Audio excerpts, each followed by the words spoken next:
राम राम किसान भाइयों। मैं युवा किसान नितिन पवार। तो किसान भाइयों, आज यहाँ खेत पे आए थे के भाई के किसान के विजिट पे।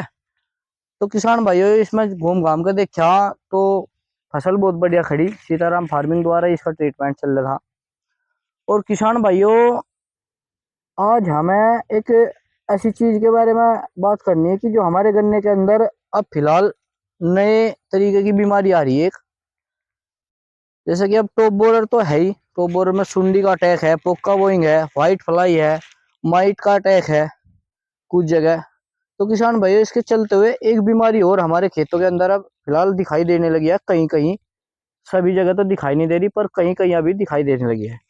तो देखो किसान भाइयों, जैसे कि ये पौधा हमने इसमें के अंदर से तोड़ा, ये वाला। और जब इसे हमने तोड़ा तो ये चीड़ा था बिल्कुल, मतलब टूटा नहीं।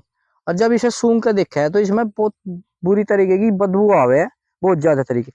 और जो इसकी गोब थी, वो या हमने गोब निकाल ली, तो वो बिल्कुल मतलब सूखी हुई थी, वो सूख चुकी थी।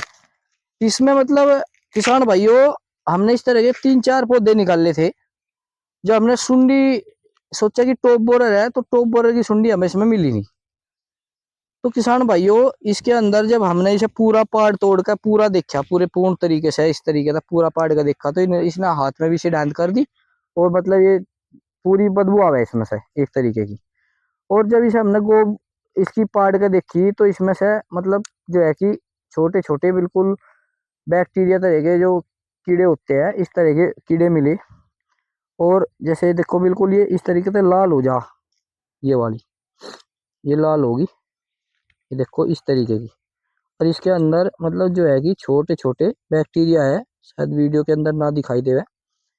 तो किसान भाइयों, इस तरीके का लालपन दिखाई देगा। और जब इसे हम सूंघ के भी देखा है ना, तो मतलब इसमें बहुत बुरी सिद्धांत आवा है, मतलब बहुत ही ज्यादा।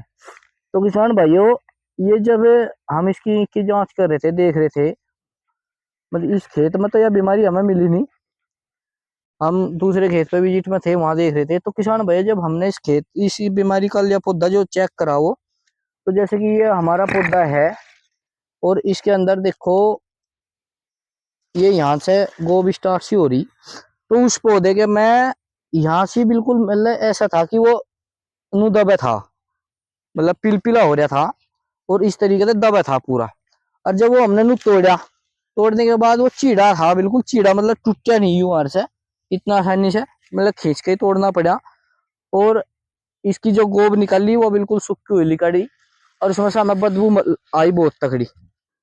और किसान भाइयों, ज्यादातर या कुछ खेतों में बोर्डों में ज्यादा दिखाई दे रहा, बल्कि पेडी करने के अंदर कम है।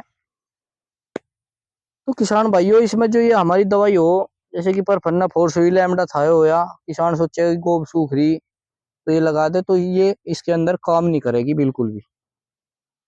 जो इसके अंदर काम करेगी वो दवाई अलग आएगी, और अलग ही वो किसान को लेनी पड़ेगी। और ये जैसे कि फंगस का असर है, उस पौधे में फंगस भी मिलेगा, और वो बीमारी भी मिलेगी, क्योंकि फंगस से ही बैक्टीरिया पैदा होता है। आपने देखा हो किसी सब्जी पे, जैसे कि बैंगन के पेड्डे होते हैं, उनके पेड्डों के पत्ते बिल्कुल वो हो जाते हैं काले काले, वो भी एक बैक्टीरिया बीमारी होती है। तो किसान भाइयों, इसकी जो हमें ट्रीटमेंट करना, वो हमें इस तरीके से करना है कि इस तरह नहीं करना कि हमने लिया लैम्डा थायो ले लिया, इमामेक्टिन ले ली, ये दवाई लगा दिया, पर फन्नोफोर्स ले ली, इनसे वो ठीक हो जाएगा, इनसे वो ठीक नहीं होने का। उसके लिए किसान भाइयों, आपको अलग ही दवाई लेनी पड़ेगी। जैसे कि ये पोका बोइंग का भी उस खेत के अंदर असर था। एक जो हमारी कोनिका आती है, कोनिका, और सभी किसान भाइयों ने सुनी होगी, कोनिका के अंदर 2 साल्ट आते हैं, कॉपर ऑक्सीक्लोराइड, और एक उसके अंदर आता है वो 5% में कॉसुमो कॉसु कुछ ऐसा ही आता है, मेरा पूरा नाम ध्यान नहीं। तो किसान भाइयों, वो जो कासू वाला जो 5% वाला जो साल्ट होता है, वो बैक्टीरिया को हमारे खत्म करता है। एक तो सबसे बढ़िया ट्रीटमेंट उसका ये है कि आप फंगस का भी इलाज हो जाएगा, और उस बीमारी का भी। आप कोनी का लगाओ उसमें बिल्कुल। अगर आपको इस तरह का कहीं से भी आपका गन्ना यंत्र है गोब के दौर से, यहाँ से इस जगह से अगर किसी गन्ने की गोब सूख रही, तो उसको यंत्र से दबा के देखो, या तोड़ के देखो, तो उसमें पिलपिला अगर आपको मिल रहा है तो उसमें आप कोनिका का इस्तेमाल करो, कॉपर ऑक्सीक्लोराइड के साथ में, वो 5% आता है उसका साल्ट, उससे वो आपका ठीक हो जाएगा। और एक किसान भाइयों आता है एरिज कंपनी का प्लांटोमाइसिन, उसके अंदर भी बैक्टीरिया खत्म करने वाला साल्ट होता है, मैं आपको इसके वीडियो के अंदर दिखा दूंगा। तो किसान भाइयों अगर किसी भाई को जरूरत भी होगी तो वो मिल भी जाएगा। प्लांटोमाइसिन भी उसके अंदर काफ़ी बढ़िया काम करे, उससे भी हमारे बैक्टीरिया खत्म हो जा। जो हमारी दवाई होगी किसान भाइयों बैक्टीरिया को मारने वाली, वही आप इसके अंदर इस्तेमाल करें, उससे ही ये मतलब वो बीमारी जो ये वाली है यह खत्म होगी। और किसान भाइयों इसका बीमारी का मैं आपको एक नाम भी बता दूं, मैंने नाम नहीं बताया अब तक की। इसका आता है, ये होती है टोप रेड, टोप रोट, मतलब सड़न, गन्ने के टोप में सड़न, इसका बीमारी का नाम है टोप रोट, टोप रोट। गन्ने के जो टोप होता है, जो गोब होती है, इसके अंदर सड़न हो जाती है, इसको टोप रोट के नाम से कहते हैं। तो किसान भाइयों इस बीमारी का नाम टोप रोट है। और ये लाल सड़न जो फंगस होता है हमारा रेड रोट, उसके कुछ लक्षण होते हैं इसके अंदर। और किसान भाइयों आज मेरे पास एक किसान, तो किसान भाइयों ये रेड रोट के लक्षण होते हैं, इसमें आप ज़्यादा बेहतर होगा कि आप अपने खेत के अंदर ट्राइकोडर्मा का इस्तेमाल करें जमीन के अंदर, आपकी फसल उससे बिल्कुल स्वस्थ और सही रहेगी। ट्राइकोडर्मा भी लगाना एक बहुत जरूरी है, क्योंकि गन्ने के अंदर रेड रोट की भी बीमारी अब फिलहाल कहीं कहीं हमारे क्षेत्र में कुछ दिखाई देने लगी। तो मैं सभी किसान भाइयों को सचेत करता हूँ कि रेड रोट की बीमारी को अगर खत्म करना तो उसके लिए आप ट्राइकोडर्मा का इस्तेमाल करें।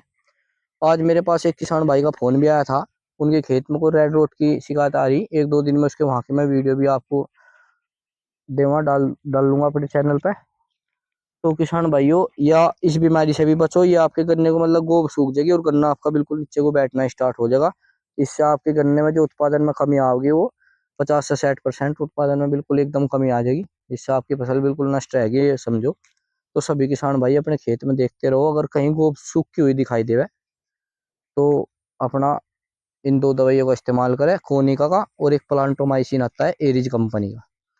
तो सभी किसान भाइयों को मेरा नमस्कार। और किसान भाइयों आपकी फसल आपकी जिम्मेदारी है। धन्यवाद।